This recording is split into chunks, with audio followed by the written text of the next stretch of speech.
चाहे साधु सर में अर्थ के प्रकाशी है। तिनको स्वरूप जान रागे ते भाई जो भक्ति काय को नवाई स्तुति को उचारी है। धन्य धन्य तिन्हीं ते काज सब आज भाए कर जोड़े बारे बारे वंदना हमारी है। मंगल कल्याण सुख ऐसो हम चाहते हैं। ओ मेरी ऐसी दशा जैसी तुम धारी है। ओ मेरी ऐसी दशा जैसी तुम धारी है। ओ मेरी ऐसी दशा जैसी तुम धारी है। क्षत्र चूड़ामणि इस ग्रंथ के आधार से जीवंदर कुमार पहुंच गए थे कहीं और अन्य मतावलंबियों के आश्रम में, और वहां आश्रम में पहुंचकर उनकी बातों का निषेध करने लगे, उन्हें समझाने लगे। समझाने का विकल्प उनके मन में आ रहा था और मिथ्या मान्यताओं के बारे में उन्होंने उन्हें उन्हीं की भाषा में समझाने का प्रयास किया। फिर इसी प्रकरण को आगे बढ़ाते हुए कहा कि भाई देह की क्रिया मात्र धर्म नहीं है, नग्नत्व धर्म नहीं है।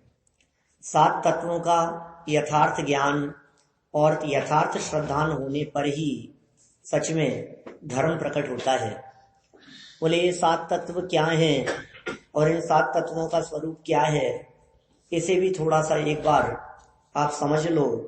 तो यहाँ 7 तत्वों की सामान्य परिभाषाएं बहुत सरल शब्दों में बतलाई जा रही थी, जिसमें हमने ये देखा कि ज्ञान स्वभावी इस आत्म तत्व को जीव तत्व कहते हैं। ज्ञान स्वभावी आत्मा वो जीव तत्व है, और वो जीव तत्व मैं हूं, ये मैं पने की अनुभूति जब तक न हो तब तक वो जीव तत्व को परिभाषात्मक जान लेने से प्रयोजन सिद्ध नहीं होगा। इसी तरह से ज्ञान आनंद स्वभावी जो आत्मा है उससे रहित जहां जहां जीवत्व होने की संभावना या भ्रम खड़ा हो वो सब अजीव तत्व है। आश्रम की चर्चा कल हमने थोड़ी सी विस्तार से की थी। मोह, राग और द्वेष, ये शुभ और अशुभ भाव, ये सारे भाव विकारी भाव हैं। मोह के परिणाम विकारी है, राग के परिणाम विकारी है, द्वेष को तो सब विकारी कहते ही हैं। जहां मोह राग द्वेष को विकारी कहकर के पुकारा, वहां ये मोह राग द्वेष के परिणाम, इनमें कदाचित कोई शुभ भी क्यों न हो तो भी वो विकारी ही है। अशुभ तो विकारी है ही, शुभ भी विकारी है, क्योंकि ये आकुलता के जनक है, ये आकुलता उत्पन्न करने वाले हैं।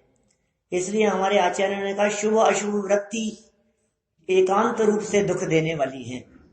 दोनों ही प्रकार की वृत्तियां जगत में, लोग अशुभ को तो बुरा मानते हैं और शुभ को भला मानते हैं। अशुभ बुरा और शुभ भला ये आश्रव तत्व के संदर्भ में भूल है। पुण्य भी भला नहीं है, शुभ भी भला नहीं है। शुभोपयोग, शुभ भाव, शुभ परिणाम और पुण्य बंधन ये कुछ भी भले नहीं है, ये संसार में ही अटकाने वाले हैं। देखिए इसी से जुड़ी हुई चर्चा जो आश्रव के संदर्भ में कई द्रव्याश्रव और भावाश्रव, इससे जुड़ा हुआ होता है बंध। उस बंध की बात बतलाते हैं।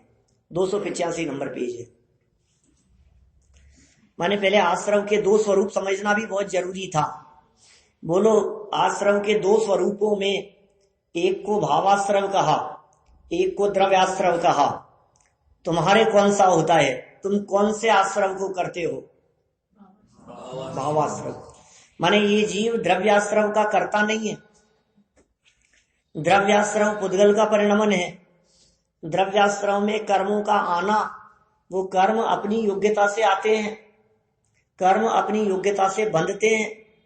मैं कर्म को बांध भी नहीं सकता और मैं कर्म को छोड़ भी नहीं सकता। तो बातें तो ऐसी अटपटी सी लगेगी। किसी नए आदमी को जिसने कभी स्वाध्याय गहराई से नहीं किया हो, ये बात कह दो कि ये कर्म को बांध भी नहीं सकता और छोड़ भी नहीं सकता, तो कहेगा यार ये पागल है, तो ये पता नहीं है, ये जैन धर्म समझते नहीं है। हम ही तो कर्म बांध रहे कर। देखो जब कर्म बांध नहीं सकता, छोड़ नहीं सकता, अब हम कहे कर्म के फल को भोगे तो तू बांध ही नहीं सकता तो भोगेगा किसको? भाई ये भेद विज्ञान की चर्चा है। जो लोग व्यवहार में बोलते हैं व्यवहार का कथन है, सच्चा है, व्यवहार के कथन में कोई ऐतराज नहीं है, लेकिन माने तो मिथ्यात्व है। युगल जी बाबू जी की पंक्तियां है ना, वो जड़ कर्म घुमाता है मुझको, यह सम्यक ज्ञान हुआ मुझको।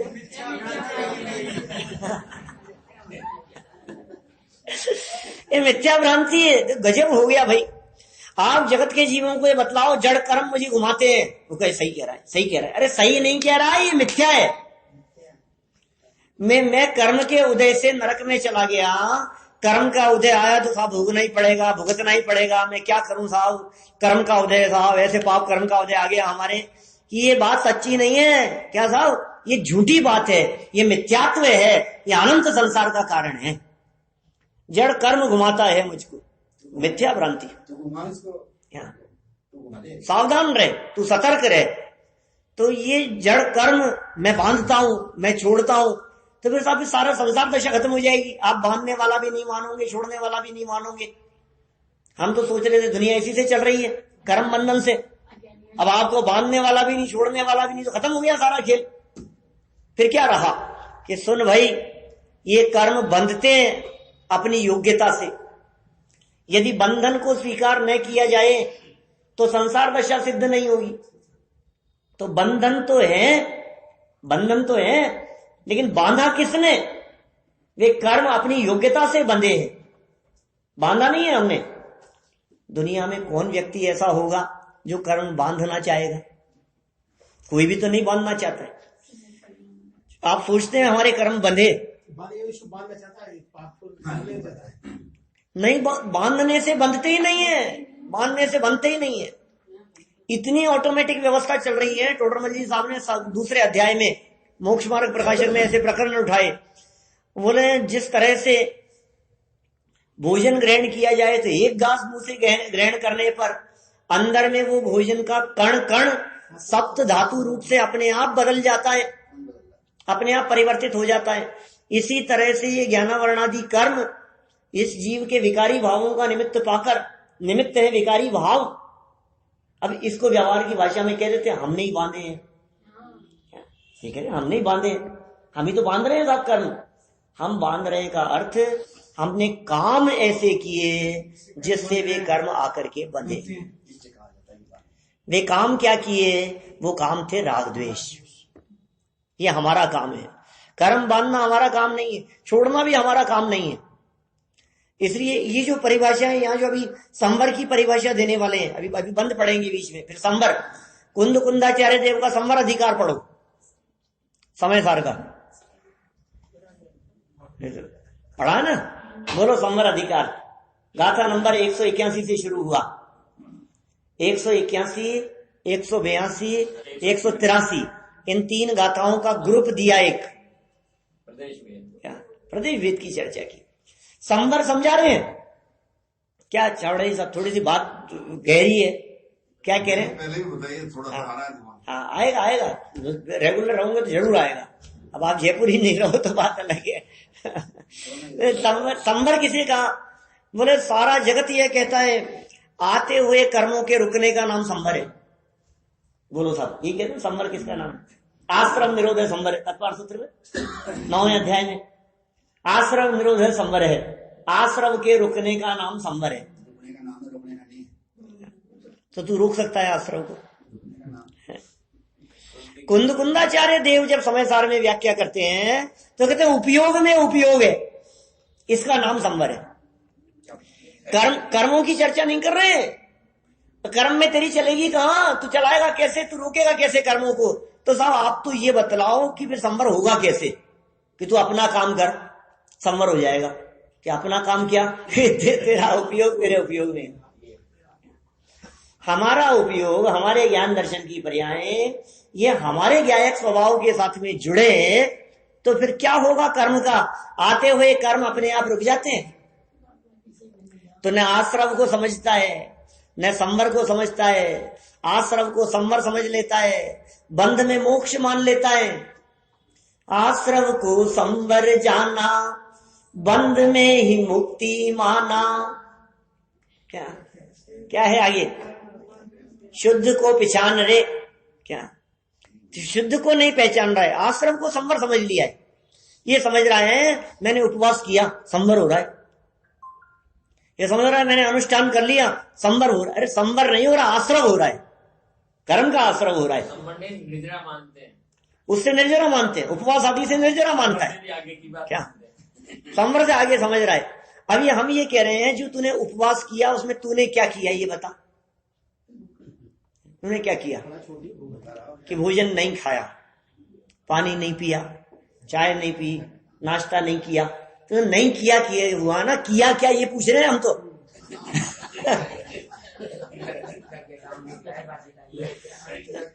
क्या कह रहे हैं? मैंने ये नहीं किया, मैंने ये नहीं किया, मैंने ये नहीं खाया। अरे नहीं पूछ रहे, तूने किया क्या ये बता। क्या पेंडिंग काम? पुराने काम थे उपवास के समय में। अरे नहीं भाई, अपने उपयोग को अपने स्वभाव के समीप ले गया कि नहीं ले गया ये बता। एक बार बाबूजी ने इस पे बहुत बढ़िया उदाहरण दिया। हाँ कि स्वभाव से राग द्वेष नहीं होता है, हाँ और पर्याय में राग द्वेष होता है। इसमें एक औरत और आदमी का उदाहरण दिया कि जब पुत्र होता है तो दोनों से होता है, पुत्र नहीं होता है तो पीर में होता है तो कमलाबाई का नाम लेते हैं, और ससुराल में होता है तो भाई का नाम। इसलिए दोनों का निमित्त समझ लीजिए, मतलब राग द्वेष का ऐसे चार। ठीक बात है। द्रव्य संग्रह में चर्चा की है, इस तरह की द्रव्य संग्रह में भी चर्चा आई है, परमात्मा प्रकाश में भी चर्चा आई है। 2 जगह पर इस तरह के प्रश्न उठाए गए कर्तापन के संदर्भ में, और नयों की भाषा में उसका जवाब दिया गया। वहां ये कहा कर्म का कर्ता जीव है या कर्म का कर्ता कर्म है, कौन करता है? तो 2 तरह से जवाब दे दिए गए। जैसे काम तो दोनों की उपस्थिति में हो रहा है। पुत्र जन्म का उदाहरण भी दिया बृहद द्रव्य संग्रह की टीका में। ब्रह्मदेव सूरी ने इस तरह का उदाहरण दिया, परमात्म प्रकाश में उदाहरण दिया। वहां क्षुधा हरिद्रादि संयुग की चर्चा की। हल्दी और चूने से मिलकर के एक रंग विशेष उत्पन्न होता है, रेड कलर उत्पन्न हो गया, ऐसा। दूसरा उदाहरण दिया स्त्री पुरुष के संयोग से उत्पन्न हुए पुत्र की भांति। तो पुत्र किसका? के पिता के घर में हो तो पिता के नाम से, स्कूल में एडमिशन कराना हो तो पिता के नाम से चलता है, और ननिहाल में जाए तो बेटा किसका? तो माँ के नाम से जाना जाता है। क्या वो उसका किसका लड़का है? कमला का लड़का है। वो किसका लड़का है? वो माने माँ के नाम से, क्योंकि वहां उसके नाम से कोई नहीं पहचानेगा। जवाई को इतने लोग नहीं जानते, उसका लड़का है, भाई का लड़का है। तो सच्ची बात क्या है? तो ऐसे ही आश्रम किसका है? कि कर्म तो कर्म का है, कर्म आत्मा का नहीं है। एक बात ये। फिर दूसरी बात, कभी कभी व्यवहार नहीं की मुख्यता से कहते हैं, तो कहते हैं तेरे ही राग द्वेष परिणामों से कर्म बंधते हैं, तू ही कर्म बांधने वाला है।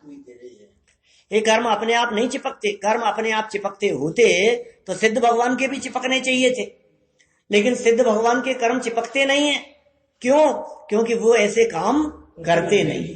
क्या तो लक्षण हमारे ऐसे हैं। कर्म क्या करे, कर्म को आकर के चिपकना पड़ता है, मजबूरी है। स्वतंत्र विचरण करती हुई कारमान वर्गणाएं कर्म रूप से बदलती हैं और आत्म प्रदेशों के साथ में आकर के चिपकती हैं। कपूत पुत्र होता है तो ना बाप का है ना बेटा का। कपूत बोलो। मोक्ष में जाने के बाद में दोनों का नहीं है। हाँ सही बात है। देखिए क्या कह रहे हैं यहाँ, भंवर में फंसने वाले 73वीं गाथा की टीका में जो उदाहरण दिया है समय सार में, कर्म को किसने बांधा? ये समझता है कर्म ने मुझे बांधा। आचार्य देव ऐसा कहते हैं कि तूने, कर्म तेरे को नहीं बांधते, तूने उनको पकड़ रखा है जबरदस्ती। तूने पकड़ रखा है कर्म को, कि मैंने पकड़ रखा है। कि हाँ तूने पकड़ रखा है कर्म को विकारी भावों से। देखो व्यवस्था है ना, उसको अपेक्षा से नहीं समझे। अपेक्षा नहीं समझे तो सही बात। अपेक्षा से कथन, इसीलिए तो जनागम जो है ये स्यादवाद है। यहाँ अपेक्षा से कथन, अपेक्षा से कथन है साहब। अपेक्षा नहीं समझो तो गड़बड़ी। अभी हमने आश्रम की चर्चा की, हम बंध की चर्चा करें, हम पुण्य पाप के समानता की चर्चा करें। सारे समाज में विरोधी इस वजह से होता है, ना समझी की वजह से। अरे साहब ये तो पुण्य को बुरा कहते हैं, ये तो पुण्य को हे कहते हैं, पुण्य पाप एक समान कहते हैं। ऐसी चर्चा करते हैं हम लोग समाज में। वो ये कहते हैं कि ये जो है ना बड़े मंदिर वाले लोग ये लोग पुण्य और पाप को एक जैसा कहते हैं। वहां मत चले जाना गलती से भी। पहले हाँ अशोक चौक में बेगानी रहते हैं, हाँ तो वो मिल गए थे मुझे वहाँ। तो मैंने उनको बोला मैं वहाँ आजकल जा रही हूँ। बोले उनका सुन रहे हो आप? कहा तो बोले बहुत अच्छी पुण्य ही है आपकी। तो मैंने कहा फिर आप भी? तो बोले वहाँ मतलब व्यवहार को तो छोड़ दिया है बोले सारा। तो बोले जब व्यवहार नहीं करेगा तो विषय में कैसे आ जाएगा? ऐसा ही है, लोगों को ऐसा समझ भ्रम हो गया है, जबकि ऐसा कुछ नहीं है। क्या हम रात्रि में कुछ खाते पीते नहीं है, हमारे जीवन पर्यंत के लिए बाजार का त्याग है, आलू प्याज आदि जमीगंध का जीवन पर्यंत के सब चीजों के त्याग है, चमड़ा कभी छूते नहीं है। जीवन में कितनी बातें, सबके जीवन की बात कह रहा हूँ, आप लोगों के जीवन में भी सब उज्जवल जीवन दिखाई देता है। उसके बावजूद भी लोगों को ऐसा भ्रम रहता है ये तो सब छुड़ाते हैं, ये तो सब पुण्य करने का निषेध करते हैं। अरे निषेध नहीं करते, हम पुण्य का स्वरूप बतलाते हैं। तुम श्रद्धा के लेवल पर स्वीकार तो करो उस बात को। और ये आचार्य देव क्या कह रहे हैं, ये भूल है। ये जब हमने आश्रव तत्व के संदर्भ में कहा शुभ और अशुभ, ये दोनों आश्रव हैं। आश्रव है या नहीं ये बतलाओ, आश्रव करने लायक है या नहीं? आश्रव तो बुरा है ना। 7 तत्वों में से आश्रव तो हे तत्व है ना। 7 तत्वों के नाम लिखो बोर्ड के ऊपर, और बोर्ड पर नाम लिख करके पूछो बतलाओ आश्रव तत्व हे है, ये है, उपादेय है। आश्रव कैसा है? आश्रव जो है वो हे है, पक्का हे है ना। आश्रव हे है ना। अब हमने कहा आश्रव के 2 बेटे, आश्रव के 2 हिस्से, आश्रव 2 प्रकार का, तो इनमें कौन सा छोड़ने लायक है और कौन सा ग्रहण करने लायक है? अभी 15 मिनट पहले तो नहीं, आधे घंटे पहले की बात कहता हूं। आधे घंटे पहले मैंने वहां क्लास चल रही थी हमारी स्मारक में, तो वो सर्वार्थ सिद्धि में नैगमादि नयों का प्रकरण चल रहा था। तो संग्रह नय की चर्चा करते हुए, अभी की बात कह रहा हूं, संग्रह नय की चर्चा करते हुए मैंने कहा आचार्यों ने आश्रव को दुखकार कहा, आचार्यों ने राग को दुख रूप कहा। ये राग आग है या आश्रव दुखकारी है, भेद मत करना इनमें। उन्होंने भेद कहां किया? भेद तो तू कर रहा है अपनी 1.5 अकल से। आचार्यों ने तो क्या कहा? आश्रव दुखकारी है, आश्रव छोड़ने योग्य है। तो कौन से की चर्चा कहां की आचार्यों ने? तो भेद क्यों डाल रहा है उनमें? आश्रव जब दुख देने वाला है तो पुण्य आश्रव या पाप आश्रव? आश्रव आश्रव आश्रव दोनों गर्भित हो गए उसमें। जब हमने ये कह दिया कि दूध का त्याग करना, तो फिर आप ऐसा प्रश्न करते हो कि गाय के दूध का कि भैंस के दूध का? तो दूध है। मतलब जब संग्रहण का विषय है ना, वो आप अपने 1.5 अकल क्यों लगा रहे हो कि नहीं साहब वो तो इन्होंने दूध का मना तो किया था लेकिन गाय के दूध का तो नहीं किया। जब हो गई बकरी का ले लो। हमने कहा एक चीज के बारे में जब कही गई, हमने कहा आश्रम छोड़ना है। हम नहीं कह रहे, आचार्यों ने कहा, वीतरागी संतों ने कहा, तीर्थंकर परमात्माओं की वाणी में ये बात आई, आश्रम छोड़ने लायक है, आश्रम दुखकारी है। तो उन्होंने सभी प्रकार के आश्रम के लिए कही है कि नहीं साहब, पापाश्रम तो दुखकारी दिखता है, पुण्याश्रम तो हमारे को शुभ दिखाई देता है, अच्छा दिखाई देता है। बहुत बड़ी गलत फहमी में हो। दोहू आई दौड़े धूप, दोहू करने बंध रूप, याते ज्ञान बनते नहीं को भीला क्यों है। याद है क्या नाटक समय की लाइन है? जैसे का हूं चंडाली, बनारसी दास जी की, चंडालिनी के पुत्र, पुण्य और पाप दोनों, शुभ और अशुभ दोनों। जैसे का हूं चंडाली जो गल पुत्र जाने तिन्ही, एक दियो बामन के एक घर राख्यो है। बामन कहायो तिनी मध्य मास त्याग कीनो, और चांडाल कहायो तिनी मध्य मास चाख्यो है। क्या कह रहे? मध्य मास को खाया है उसने। समझ में आई क्या सब बात क्या कह रहे हैं? जैसे काहू चंडाली जुगल पुत्र जन तिन्ही, एक दियो बामण के एक घर राख्यो है। चांडालिनी के यहाँ, एक खुद के यहाँ रख लिया। फिर क्या कहा? बामण कहायो, जो बामण के यहाँ चला गया, उसने मध्य मास का त्याग कर दिया। बामण कहायो तेने मध्य मास त्याग कीनो, और चांडाल कहायो तेने मध्य मास चाख्यो है। तैसे एक वेदनीय कर्म, तैसे एक वेदनी कर्म के जुगल पुत्र, एक पाप एक पुण्य नाम भिन्न राख्यो है। लेकिन दोहू माई दौड़ धूप, पाप में भी दौड़ धूप है, पुण्य में भी दौड़ धूप है। क्या दौड़ते दौड़ते आ जाते हैं, लेट नहीं हो जाए, टाइम हो गया आज तो। ये दौड़ धूप दिखाई देती है या आकुलता है? दोहू माई दौड़े धूप, दोहू कर्म बंध रूप। दोनों में कर्म का बंधन है, मुक्ति दोनों में नहीं है। क्या अंतर? दोहू माई दौड़े धूप, दोहू कर्म बंध रूप, याते ज्ञानवंत नहीं को अभिलाषियो है। इसलिए ज्ञानी जीव दोनों में से एक की भी अभिलाषा नहीं करते, इच्छा नहीं करते। आकुलता दुख है कि नहीं? आकुलता में तकलीफ है या नहीं? बेचैनी है या नहीं?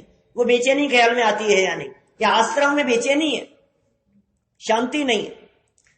आपके पूजन करने में, आपके भक्ति करने में, आपके व्रत उपवास आदि करने में, आपके प्रवचन सुनने में, सुनाने में, इनकी भागदौड़ में जो आपको आकुलता हो रही है, उसमें आत्मा का निराकुल सुख नहीं है।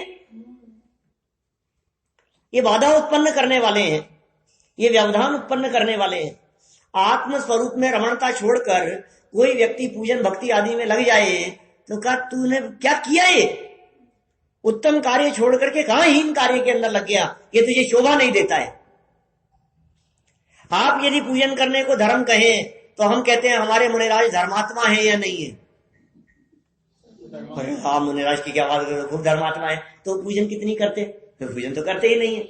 अरे तो फिर कैसे धर्मात्मा? इसका मतलब पूजन करना धर्म नहीं है ना। साहब फिर तो जो मुनिराज जो करते हैं, फिर इसका मतलब वो तो धर्म है। फिर वो जो कुछ भी कर रहे हैं, चल रहे हैं, गमन कर रहे हैं, विहार कर रहे हैं, तो फिर हमने कहा सिद्ध भगवान कर रहे हैं क्या? तो सिद्ध भगवान धर्मात्मा है या नहीं है? असली धर्म वो है। जहां जहां आकुलता है वहां वहां कष्ट है, जहां आकुलता है वहां बेचैनी है, वहां तकलीफ है, और वो आश्रव है। इसलिए आश्रव को यहां ज्ञानावरणादि कर्मों में निमित्त कहकर हेय कहा गया। अब बंध में भी इसी तरह की बात है। जैसे आश्रव तत्व में बात कही, उसी तरह से बंध तत्व की बात कहते हैं। देखिए 4 नंबर पॉइंट, 285 नंबर पेज। मोह राग द्वेष पुण्य पाप आदि विभाव भावों में आत्मा का रुक जाना क्या स्वभाव बंध है। आत्मा के राग द्वेष आदि परिणामों की वो चिकनाई, जिन भावों में ये आत्मा अटक गया, आत्मा अटक गया कहा? राग में अटक गया, पुण्य परिणाम में अटक गया, ये भाव बंध है। और उसके निमित्त से पुद्गल का स्वयं कर्म रूप बंधना सो द्रव्य बंध है। क्या पुद्गल स्वयं कर्म रूप बंधे, वो द्रव्य बंध है। बंध समझ रहे हैं आप? आत्मा और कर्म, इन दोनों का एक क्षेत्र में जुड़ना, ये बंध हुए। ये अलग था, ये अलग था, ये दोनों आके ऐसे चिपक गए, इसका नाम बंध। लेकिन ये तो कर्म के साथ में बंध है, ये तो कर्म बंध है। सच्चाई तो यह है कि कर्म से आत्मा बनता ही नहीं है। कि क्या बात कर रहे हो आप? कर्म से आत्मा नहीं बनता है। हाँ, नहीं बनता है। एक क्षेत्रावगाही है, एक क्षेत्रावगा संबंध है, कर्म से आत्मा नहीं बन रहा है। यार कैसी आपकी बातें तो बड़ी अटपटी सी लगती है। क्या कह रहे हो? क्यों साहब, कर्म से बनता है कि नहीं? देखो ऐसे उदाहरण दिए। हाँ, गाय के गले में रस्सी बांध करके हमने उसको एक खूंटे से बांध दिया, गाय को रस्सी से बांध दिया। तो जैन साहब, रस्सी से रस्सी बंधी कि गाय से रस्सी बंधी?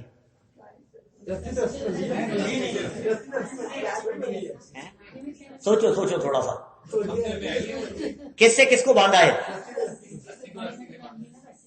आपने रस्सी से किसको बांधा? गाय को, गाय की गर्दन को। तो गाय को बांधा कि रस्सी में गांठ गाय में लगाई आपने? हैं? रस्सी में लगाई है। तो रस्सी से रस्सी बंधी है, गाय से रस्सी नहीं बंधी है। तो फिर गाय बंधी है कि नहीं? गाय बंधन में है कि नहीं? कि जब रस्सी से रस्सी बंधती है तो बीच में गाय की गर्दन है इसलिए गाय बंधी कहलाती है। तो जो कर्म बंधते हैं, ये कर्म आत्मा के चारों तरफ कर्म से कर्म बंध रहे हैं। आत्मा से कैसे चिपके? आत्मा में तो स्पर्श नाम का गुण ही नहीं है। आत्मा में स्पर्श नाम का गुण नहीं है। आत्मा अनटच है, आत्मा को कोई टच नहीं कर सकता। तो कर्म कैसे टच किएगा? ये आत्मा और ये चारों तरफ कर्म चिपके हैं, कर्म से कर्म बंधे हैं, और बीच में आत्मा। तो कहा आत्मा बंधा है, जैसे गाय की गर्दन रस्सी में फंसी है। अब जो आत्मा को बंधन के काल में भी, कर्म से बंधन के काल में भी जो उसके मुक्त स्वरूप को देख लेता है, उसको ये कर्म छोड़ के भाग जाते हैं। मुक्त देखो उस आत्मा को, वो मुक्त है। सव्वे शुद्धाहु शुद्ध नया, शुद्ध नय से आत्मा शुद्ध है। आपने कहा देखो, देखने का मतलब दृष्टि, अनुभव, श्रद्धा। क्या? श्रद्धा, ज्ञान, चारित्र, इन तीनों के एक रूपता का नाम है देखना। उस आत्मा को देखो, वैसी श्रद्धा करो, पहले वैसा ज्ञान करो, फिर वैसी श्रद्धा करो, फिर वैसा ही अनुभव करो। क्या? मुक्त हो जाएगा। ये मुक्त होने की विधि है। तो ये जो बंधन कहे गए हैं, ये सच में जो असली बंधन है वो मोह का बंधन है, वो राग द्वेष का बंधन है। कर्म का बंधन तो उपचार से कहा जाता है, बंधा तो असली में मोह से है। ऐसे बंधा है तू, मोह से बंधा है। कैसे? इसी संबंध में उदाहरण देते हैं ना, गाय को पकड़ करके खींचना चाहो आप, नहीं खींच करके ले जा सकते, आपकी ताकत नहीं है। और छोटे से बच्चे को साथ में ले जाओ तो गाय पीछे पीछे आ जाएगी। कि मैं उसको अभी ले जा रहा था, इधर तक तो नहीं आ रही थी, अब कैसे आ गई? मोह से बंधी है। क्या? वो गाय जो बंधी है वो बछड़े के प्रति मोह से बंधी है। ये मोह का बंधन बहुत भारी बंधन है। उस बंधन को यहाँ इन्होंने बताया। पुण्य और पाप दोनों प्रकार के विभाव भाव हैं, और आत्मा उनमें रुक गया। कोई तो पाप में अटके हैं और कोई पुण्य में अटके हैं। जो इन दोनों में अटके हैं वे ही संसार में भटके हैं, और जो इन दोनों में नहीं अटके हैं तो मुक्त हो गए, मुक्त हो जाते हैं। संवर देखो क्या कहते हैं। ज्ञान आनंद स्वभावी आत्मा के लक्ष्य रूप शुद्ध भावों से शुभाशुभ विकारी भावों का रुकना। किस किस का रुकना? विकारी भावों का। कौन से विकारी भावों का? हिंसा का भाव विकारी भाव है, झूठ का भाव विकारी भाव है, चोरी का भाव विकारी भाव है, पूजन करने का भाव विकारी भाव है पूजन करने का भाव विकारी भाव है क्या? बोलो है ये कह रहे हैं भाई। क्या कह रहे हो आप? गर्दन मत हिलाओ, ऐसा हाथ हिलाने से काम नहीं चलेगा। ये समझा रहे हैं शुभाशुभ विकारी भाव। शुभाशुभ विकारी भाव माने ऐसे शुभाशुभ को विकारी भाव कह दो तो आपको चलता है, हाँ दोनों विकारी है, शुभाशुभ दोनों विकारी है। फिर हमने कहा प्रवचन सुनने का भाव विकारी भाव है। क्या कहते हो? ये क्या कह रहे हो आप? हटपटी लगती है बात एकदम, लेकिन सच में अपने स्वभाव से बाहर निकल करके आना ही विकार है। क्या? यही विकारी भाव है। इस पुण्य पाप अधिकार का समापन करते हुए जयसेन आचार्य देव ने समय सार की टीका में, दो आचार्यों ने मुख्य टीका लिखी ना, एक अमृत चंद्राचार्य और एक जयसेनाचार्य। तो अमृत चंद्राचार्य की टीका तो बहुत प्रसिद्ध है। जयसेनाचार्य अपनी टीका में इस अधिकार का समापन करते हुए अंत में लिखते हैं कि इस तरह पाप अधिकार संपन्न होता है।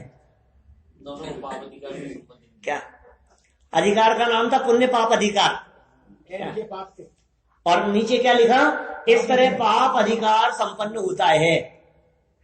हम जैसे 1.5 अकल वाले बुद्धिमान लोग क्या हम कहे नहीं शब्द छूट गया है, पुण्य और जोड़ दो, प्रिंटिंग मिस्टेक है, पाप के पुण्य शब्द भी जोड़ दो, पुण्य पाप अधिकार संपन्न होता है, ऐसा लिखो। हम ऐसा कर भी देते अपनी 1.5 अकल से, लेकिन अगले ही वाक्य में आचार्य जयसेन स्वामी ने स्वयं प्रश्न उठाया कि अधिकार तो पुण्य पाप है, आप अकेला पाप अधिकार क्यों लिख रहे हो? खुद ने क्लियर कर दिया उस बात को।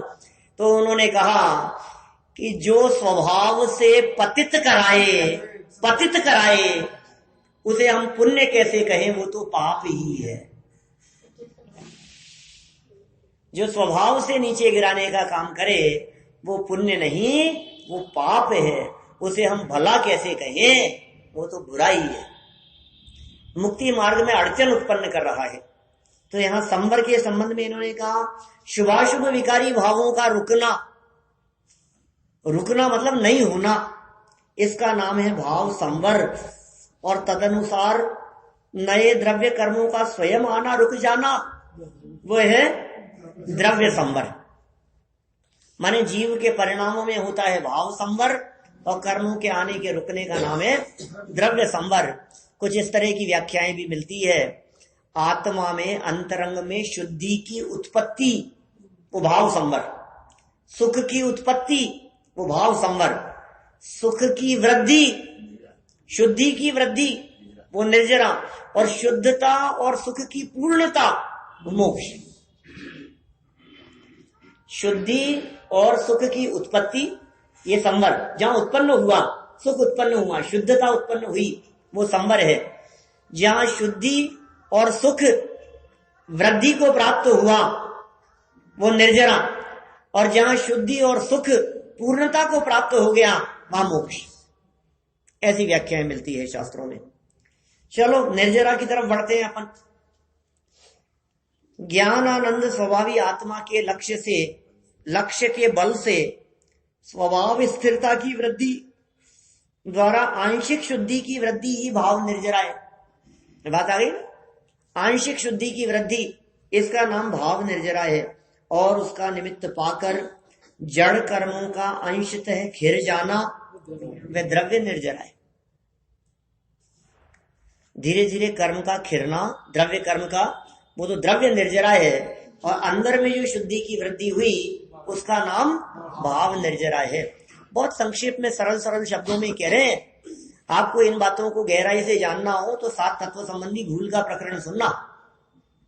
14 प्रवचन है 7 तत्व संबंधी भूल पर, अपने अभी थोड़े समय पहले अपन ने लिए थे। तो उनमें एक एक की भूल बतलाई है और टोडरमल जी साहब ने मोक्ष मार्ग प्रकाशक में उनको सिद्ध किया है। जैसे देखो, एक बहुत सुंदर एग्जाम्पल देता हूं पंडित जी साहब का। उन्होंने ऐसी बात कही, बतलाओ अहिंसा के परिणामों से बंधन होता है या संवर होता है? तो कहा अहिंसा तो बहुत अच्छी चीज है, अहिंसा से तो संवर होता है। तो बोले हिंसा से क्या होता है? बोले हिंसा से पाप होता है। क्या कहा? हिंसा से पाप होता है। और अहिंसा के परिणाम से यदि संवर मानोगे तो उन्होंने प्रश्न किया फिर पुण्य बंध का कारण क्या है, ये बता। पॉइंट समझ में आ रहा है क्या कह रहे हैं? हिंसा के परिणामों से पाप बंध और अहिंसा के परिणामों से संवर मान लिया तो पुण्य किससे बंधेगा? इसलिए सच्ची बात यह है कि हिंसा के परिणामों से पाप बंद होता है और अहिंसा रूप परिणामों से पुण्य बंद होता है। संवर तो दोनों से नहीं होता, दोनों से बंधन ही बंधन होता है। क्या? कर्म का बंधन ही है दोनों से। अब तुम बताओ, तुम्हें पुण्य अच्छा लगता है कि पाप अच्छा लगता है? दोनों ही अच्छे नहीं है साहब, अपन दोनों ही अच्छे नहीं है, दोनों ही अच्छे नहीं है ना। बोलो 2-4 करोड़ का प्रॉफिट होना हो वो अच्छा है, या 2-4 करोड़ का नुकसान होना हो वो अच्छा है? बोलो, आप जो कहोगे वही। अभी आपके मन की बात बता दो, आप क्या चाह रहे हो? साहब फिर जब दोनों एक समान ही है तो फिर प्रॉफिट वाला ही ठीक है। वो लाभ वाला ही ठीक है। दोनों में समानपन की अनुभूति जब तक नहीं हो तब तक काम नहीं चलेगा। क्या? यह बात वचनों से कहने का नहीं है, कर्णेंद्री से सुन लिया और जबान से कह दिया पुण्य पाप दो संसारा, मैं सब देखन जानन हारा। मैं तो जानने देखने वाला हूं, पुण्य पाप दोनों संसार है। वचनों में ये बात कह दी। अरे वचन से कहने मात्र से काम नहीं चलेगा, श्रद्धा के लेवल पर यह बात स्वीकृत है या नहीं है। टीवी देखने में जिस तरह की आकुलता होती है, वैसी आकुलता ये स्वाध्याय करते समय हो रही है क्या? नहीं नहीं, बहुत फर्क है साहब, दोनों में फर्क तो है क्या, लेकिन वो फर्क आकुलता की दृष्टि से देखो तो दोनों समान है, बंधन की दृष्टि से देखो तो दोनों समान है। बंधन, आकुलता, आश्रम की दृष्टि से पुण्य पाप दोनों समान है। और सच्चे उसकी दृष्टि से देखो, लौकिक दृष्टि से, तो पाप की दृष्टि से पुण्य को परस्पर तुलना करके देखते हैं तो ठीक कहा जाता है। ऐसे बहुत बहुत भूलों को खोला है वहां टोडरमल जी ने मोक्ष मार्ग प्रकाशक में। ऐसे संवर तत्व के संदर्भ में स गुप्ती समिति धर्मानुप्रेक्षा परिचय चारित्री, गुप्ती को संवर समझता है, समिति को धर्म समझता है। समितियां जानते हैं, ईरिया समिति, भाषा समिति, देख करके चलना मुनिराजों के जीवन में होती है ना, ऐसा प्रवृत्ति रूप समझता है। ऐसे ही धर्म, 10 धर्म, अनुप्रेक्षा, 12 भावनाओं का चिंतन, परिचय, जय, चारित्र, इन सबसे संवर समझता है, लेकिन इन सब के स्वरूप को नहीं समझता। हमने कहा गुप्ती, तो शरीर से बिल्कुल स्थिर हो जाने को समझता, अब तो मैं गुप्त हो गया, जबान से नहीं बोल रहा, जबान तो नहीं हिल रही है, लेकिन मन में जो संकल्प विकल्प चल रहे हैं उनका क्या होगा? तो अपने आत्म स्वभाव के अवलंबन बिना गुप्ती आदि सच्ची होती ही नहीं है। फिर इसी तरह से निर्जरा तत्व संबंधी भूलों में ऐसी चर्चा की, बाहरी तपस्या आदि करके ये समझता है कि निर्जरा हो रही है। जड़ की क्रिया, शरीर की क्रिया से धर्म समझता है, शरीर की क्रिया को भिन्न समझना वो इसके समझ में नहीं आता है। तो असली यथार्थवाद को जब तक न समझे तब तक ये भ्रम रूप स्थितियां बनी ही रहती है। एक और है, देखो मोक्ष पढ़ लेते हैं, अभी पूरी करते हैं, फिर अपन मोक्ष की बात को पढ़ के। ज्ञानानंद स्वभावी आत्मा के लक्ष्य के बल से, बल है आत्मा का, लक्ष्य अपने आत्म तत्व का, उसके बल से शुद्धि की पूर्णता, क्या उसके बल से जो शुद्धि की पूर्णता हुई, पूर्ण वितरागता हुई, वह ही भाव मोक्ष है। और निमित्त कारण रूप द्रव्य कर्म का सर्वथा नाश हो जाना, वह द्रव्य मोक्ष है। यहां तो इनकी परिभाषाएं बतला दी, सातों की परिभाषाएं बतला दी। अब कुछ विशेष कहते हैं 3 लाइन में इनके बारे में। उपयुक्त 7 तत्वों का स्वरूप अयथार्थ जानना ही मिथ्या ज्ञान है। 7 के बारे में अयथार्थ जान लिया, जैसे इंद्रलोक थाने को अजाने लोग कहीं मोक्ष हो गया साहब, शमशान तक को मोक्ष द्वार, मुक्ति मिल गई, शरीर छूट गया, मोक्ष हो गया। देह मुक्ति को मुक्ति समझता है। कहाँ मोक्ष की मिथ्या भ्रांति है, किस किस को मोक्ष समझ लिया है, शरीर छूटने को मोक्ष समझ लिया, मोक्ष हो गया। इसका नाम मोक्ष नहीं है, कर्म बंधन से मुक्ति का नाम मुक्ति है। देखो, अयथार्थ जान मिथ्या ज्ञान है। जैसे पुण्य से संवर निर्जरा मानना, बहुत संक्षेप में भूल बतला दी इन्होंने यहां। पुण्य से संवर समझना या पुण्य से निर्जरा समझना, ये भूल है, ये मानना, ये मिथ्यात्व है। शरीर की क्रिया से धर्म मानना मिथ्यात्व है, बहुत खतरनाक है। ये धर्म समझ लिया हमने। अरे लोग तो शरीर की ऐसी ऐसी क्रियाओं को धर्म समझते, गंगा स्नान धर्म हो गया, सिर्फ स्नान किया और पुण्य हो गया। शरीर की ऐसी क्रियाएं, थोड़ा दान दे दो है और पुण्य हो गया, जाकर के जल चढ़ाया हो तो पुण्य हो गया। क्या क्या कर रहा है ये? पुण्य भी नहीं है वहां, इस जड़ की क्रिया से। जड़ की क्रिया से न पुण्य होता है, न जड़ की क्रिया से पाप होता है। इस क्रिया के साथ में इस जीव के जिस तरह के भाव जुड़ते हैं, उससे पुण्य पाप कर्म का बंधन है। शरीर के करने से नहीं, करने के साथ में आपके भाव कहाँ है, उससे पुण्य पाप कर्म का बंधन है। उससे भी बंधन पुण्य पाप का है। और मानता संवर निर्जरा है, ये महान पाप है। शरीर की क्रिया से धर्म मानना, निजात्म तत्व को शुद्ध नहीं मानना, आत्म तत्व को, और मोक्ष में सुख का अभाव मानना। मोक्ष में सुख का अभाव समझ ले। मुझे ध्यान है 1991 के आसपास की बात है, 1991 1992 है। उस समय मैं छेड़ाला पढ़ाता था हमारे मंदिर में सामने। तो हमारे वो हैं अम्मा जी हैं, एक काकी जी कहलाते हैं, तो बोले चर्चा चलते समय, जब दूसरी तीसरी ढाल की जब चर्चा चली मोक्ष के बारे में, तो मेरे से ऐसा बोले कि मोक्ष में आत्मा थोड़ी ना होता है, मोक्ष में तो कुछ भी, खाली मोक्ष में तो कुछ नहीं होता है ना। माने मोक्ष ऐसा समझते हैं कि मोक्ष में कुछ भी नहीं है, शून्य, शून्य को मोक्ष समझता है। सुख के अभाव, सुख भी नहीं है, दुख भी नहीं है, कुछ भी नहीं है, उसका नाम मोक्ष है। ऐसा नहीं है भाई। मोक्ष अनंत सुख रूप अवस्था है, मोक्ष आत्मा की अवस्था है। मोक्ष में सब कुछ खत्म नहीं होता, मोक्ष में आत्मा जो का त्यों कायम रहता है शुद्ध स्वरूप से, उसका नाम मोक्ष है। समझता नहीं है। ऐसे ऐसी मिथ्या भ्रांतियां रहती है जगत में जीवों को, ऐसा मानना आदि, ये सब इसके संदर्भ में भूल रहती है। और सम्यक दर्शन ज्ञान चारित्र का क्या स्वरूप है, इस स्वरूप की चर्चा कल हम आगे विस्तार से करेंगे।